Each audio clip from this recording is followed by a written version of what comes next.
Bonjour, bonjour, ici Prudence, j'espère que ça va bien. Je suis ravie de pouvoir te retrouver aujourd'hui pour ce tout nouveau podcast où on va parler Human Design. J'ai envie de dire enfin, enfin, ça fait tellement longtemps que j'en parle sur mes réseaux, je sais pas en tout cas si tu me suis sur les réseaux ou si tu me découvres justement grâce au podcast. Mais ça fait tellement longtemps que j'en parle sur mes réseaux et je pense que j'attendais vraiment de comprendre et de savoir comment est-ce que j'allais vous expliquer tout ça, savoir comment est-ce que j'allais vous parler du Human Design. Et c'est vraiment avec une grande joie que je suis là aujourd'hui pour te faire ce podcast et pour enfin t'en parler. Alors il se peut qu'il y ait un petit bruit de fond, c'est normal, c'est juste le petit chauffage qui est en train de me tenir chaud, puisque ces jours, c'est vrai que ça s'est assez rafraîchi. Et je suis contente et j'ai beaucoup de gratitude de l'avoir ici avec moi, ce chauffage, pour vraiment me tenir chaud. Alors, c'est peut aussi que je l'éteigne tout à l'heure.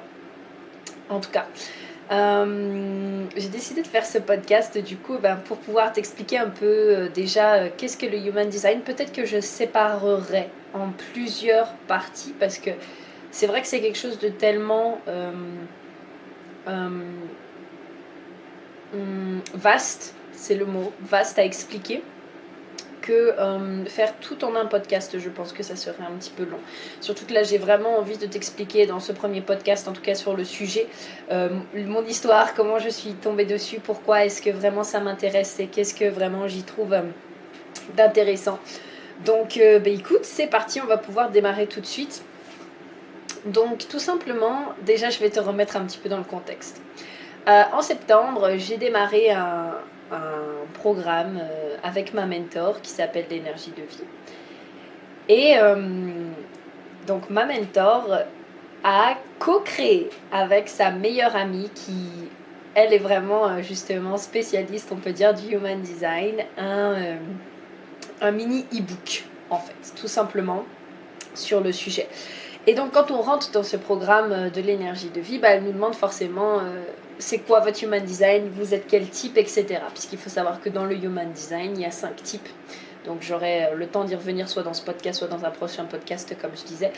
Et du coup, donc ça a été vraiment là mon premier contact en fait avec le Human Design. Alors je t'explique même pas comment...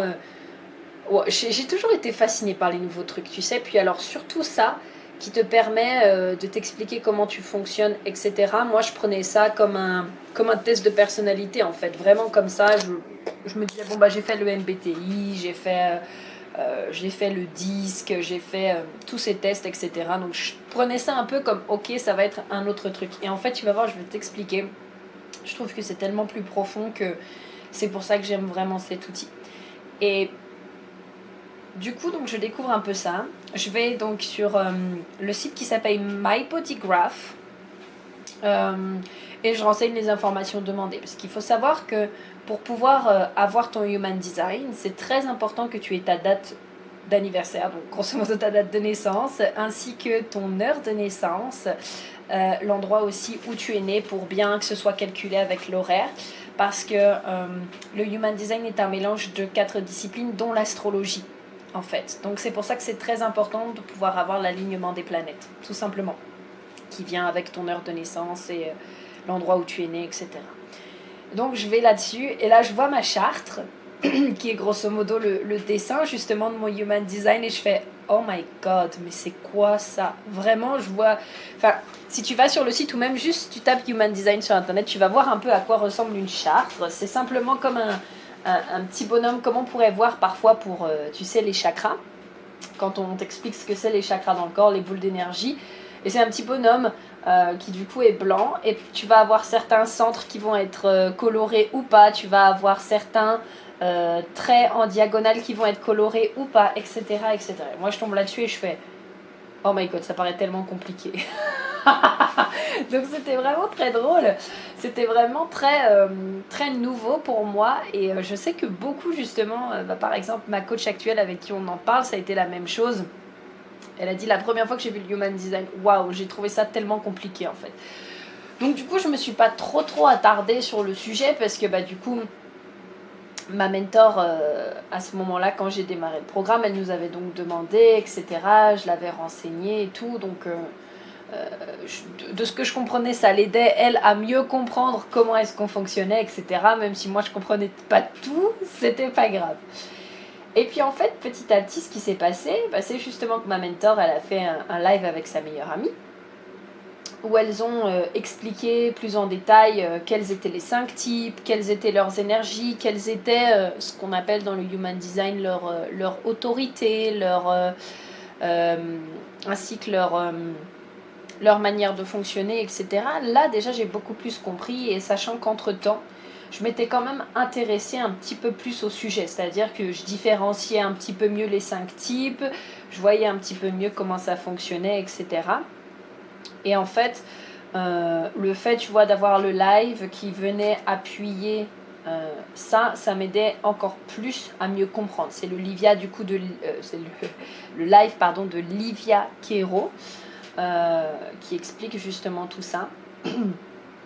Et après, celui qu'elle a fait avec sa meilleure amie, qui était pour moi super. Donc je retombe là-dessus, je me dis ok. En plus de ça, quelque chose de très drôle, je vois de plus en plus de personnes qui en parlent. C'est-à-dire que j'ai une autre amie entrepreneuse, je vois qu'elle a acheté un livre sur le Human Design, je fais ok. Je vois que de plus en plus j'en entends parler. Alors c'était vraiment effet boule de neige où quand tu mets ton attention sur quelque chose, finalement tu le vois encore plus, alors qu'avant tu le voyais pas du tout, alors tu n'y aurais pas porté attention. Et donc ça a vraiment fait cet effet boule de neige. Et puis fin de l'année dernière, donc fin 2019, je me mets à travailler avec ma coach actuelle. Voilà, j'avais envie vraiment d'avoir une coach avec moi qui allait être là justement pour m'aider, me permettre d'avancer dans mon business, me permettre de casser mes croyances, etc. Et quelque chose de très drôle, elle nous fait faire le test justement du Human Design et commence à lire en fait tout simplement les chartes. Elle comprenait en fait très vaguement à ce moment-là quand j'ai démarré le coaching avec elle, c'est-à-dire on a démarré mi-novembre. C'était encore pas quelque chose qui c'était sans plus pour elle. Et en fait, je sais pas vraiment ce qui s'est passé comme déclic, mais je pense qu'elle aussi, en fait, les gens lui en ont tellement parlé autour d'elle, elle en a tellement entendu parler, qu'elle s'est pris d'un coup une véritable passion sur le Human Design, parce qu'elle s'est rendue compte de la puissance de l'outil, en fait, de la puissance que ça avait, même au-delà du mot outil, de la puissance que ça avait. Et en fait, elle s'est pris une véritable passion, et comme tout simplement...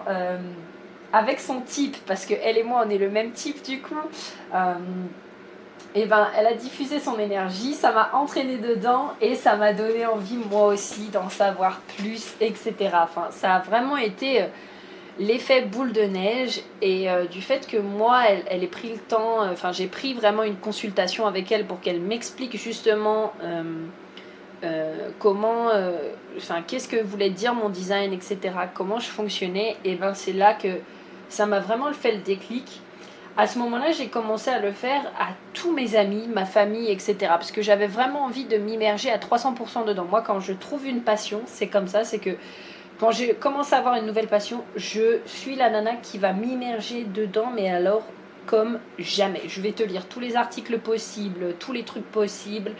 Bref, un vrai MG, donc Manifesting Generator, un des types, et en plus de ça, une vraie multipotentielle, parce que c'est vraiment ça, tu vois, j'ai vraiment été chercher deep dans les informations pour avoir le plus d'infos possible sur le sujet.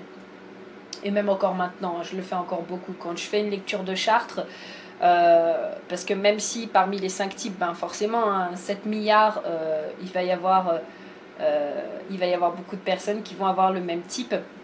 Je t'en reparlerai, je pense vraiment dans un autre podcast. En fait, il y a tellement de combinaisons possibles, parce que juste pour te parler rapidement, mais il faut savoir que dans un Human Design, tu as premièrement ton type. Tu vas avoir ton autorité. Donc même si tu as le même type, déjà il se peut que tu n'aies pas la même autorité. Tu vas avoir 9 centres. Donc tu vas avoir, même si encore une fois tu as le même type, tu vas avoir certains centres qui vont être définis, non définis, c'est-à-dire qui vont être colorés, pas colorés. Tu as également 36 channels et 64 portes.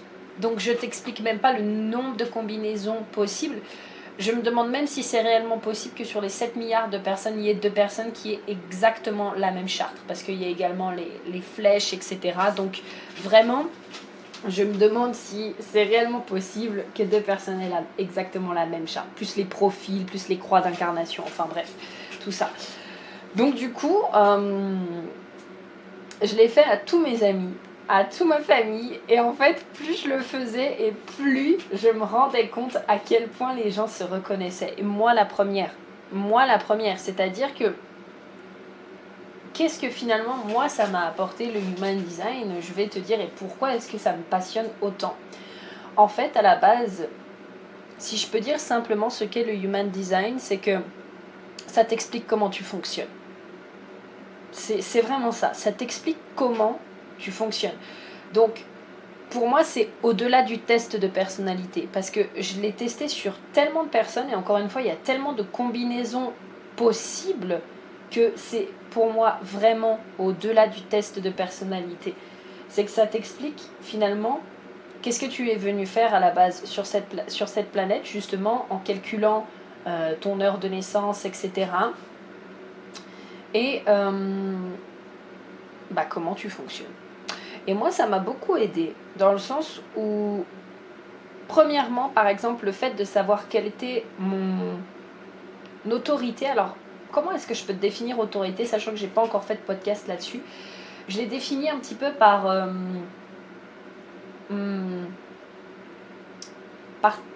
c'est un peu comme ta petite voix intérieure. On peut dire que c'est un petit peu comme ta petite voix intérieure, mais je ferai un podcast, je pense, plus là-dessus pour que ce soit plus clair. On peut dire que c'est un petit peu ça.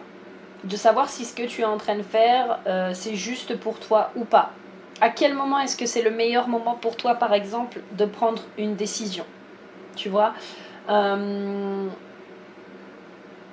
ça peut être... c'est toutes ces choses-là, en fait. Et puis après, donc ça m'a déjà aidé à mieux comprendre ça.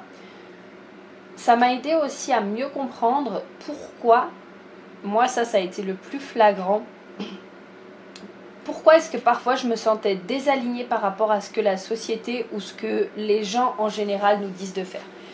J'ai toujours senti que j'avais une énergie qui était vachement féminine, donc l'énergie féminine c'est vraiment go with the flow. L'énergie féminine c'est vraiment laisse-toi porter. Grosso modo, quand tu as une énergie féminine, c'est qu'on peut vraiment dire que tu as 10% du taf à faire et 90% c'est l'énergie masculine de l'univers qui va t'apporter, et la seule chose que tu as à faire toi, c'est de recevoir. Donc, grosso modo, à part être dans la joie, c'est ton seul job. Même après, quand tu as une énergie masculine, être dans la joie, c'est très important. Mais quand tu as une énergie extrêmement féminine, c'est très simple en fait. C'est que tu as juste à faire ça, à être dans la joie, à accepter et à t'autoriser à recevoir ce que l'univers t'envoie, et grosso modo à mettre en place les premières actions pour être prête à recevoir ce que l'univers va t'envoyer. Et donc moi j'ai une énergie très féminine, sauf qu'on vit dans un monde qui est extrêmement masculin. Et j'ai toujours ressenti un désalignement parce que par exemple, dans le monde actuel on te dit il faut planifier, il faut avoir des deadlines, il faut toujours hustle. Tu sais, hustle en anglais c'est action, work hard, t'arrêtes jamais, continue de bosser 18 heures par jour, s'il faut, vas-y, bosse, etc. Enfin bref, c'est toutes ces choses-là, en fait, qui viennent de l'énergie masculine, la compétitivité. Et moi, j'ai toujours senti que par rapport à ça, si tu veux, il y avait un désalignement, que je ne me sentais pas alignée finalement avec ça. Et par exemple, ça m'a vraiment aidé à comprendre pourquoi. Déjà oui, ça a confirmé le fait que j'avais une énergie vraiment féminine, plus également par rapport à mes centres qui sont colorés ou non, ça m'a permis de comprendre que par exemple moi, je ne suis pas quelqu'un qui supporte la pression, pas en tout cas beaucoup de pression. C'est pour ça qu'à certains moments, si tu veux, moi quand on me dit par exemple en tant qu'entrepreneur, vas-y mais quitte ton job à mi-temps, tu verras, quand tu vas te lancer en tant qu'entrepreneur, tu auras de la pression, donc là ça va te mettre en action, etc. Tu verras, ce sera stimulant et tout. Moi, toutes les fois où on m'a dit ça et où je l'ai fait, puisque j'ai besoin de tester, je suis un profil aussi qui aime tester, et ça c'est bien vrai d'ailleurs, et ce qui se passait c'est que ça me mettait tellement de pression que limite ça me paralysait. Et ça je le savais, mais j'étais incapable de dire pourquoi avec moi, en fait, est-ce que ça ne fonctionnait pas. Mais je le savais. Donc je dirais que le Human Design, finalement, c'est là également pour te rappeler peut-être parfois des choses que tu sais déjà, mais que tu n'oses pas incarner. Et également pour te rappeler aussi peut-être qui tu es. Parce que parfois on subit tellement de conditionnements, tellement qu'on en oublie qui on est. Tu vois, quand on est enfant par exemple, moi je sais que quand j'étais enfant, je passais mon temps à m'amuser, tu vois, c'était vraiment ça. Avec le temps, j'ai oublié justement de m'amuser et je me suis mis dans le travail alors que je sentais qu'il y avait finalement ce désalignement. Et imagine une personne qui fait ça pendant des années. Tu vois, moi, j'ai eu la chance quand même de m'en rendre compte. J'ai commencé mon travail personnel, tu vois, j'avais 18 ans, donc j'ai eu la chance quand même de m'en rendre compte tôt. Et donc, mon travail aussi de réalignement, etc. Mais imagine une personne qui commence son travail à 50 ans. Ça veut dire que pendant 50 ans, elle a vécu dans un certain mode de vie. Et là, on vient lui dire, non, mais en fait, pendant 50 ans, tu as vécu désaligné avec toi-même. Tu vois ce que je veux dire? Donc, même si c'est là aussi pour te rappeler qui tu es au fond, il y aura forcément du déconditionnement à faire. Du déconditionnement de ce que la société, de ce que les parents, de ce que la famille, de ce que les proches, de ce que la culture peut te dire, etc. Tu vois, quand par exemple, pour moi, quand je me dis que planifier, c'est pas quelque chose qui me plaît, mais que pourtant c'est tout le monde, grosso modo, te parle de planifier tes objectifs, etc., c'est sûr qu'il y a du déconditionnement à faire. Quand on me dit que réellement je peux créer de l'argent avec facilité, il y a aussi du déconditionnement par exemple à faire. Tu vois ce que je veux dire?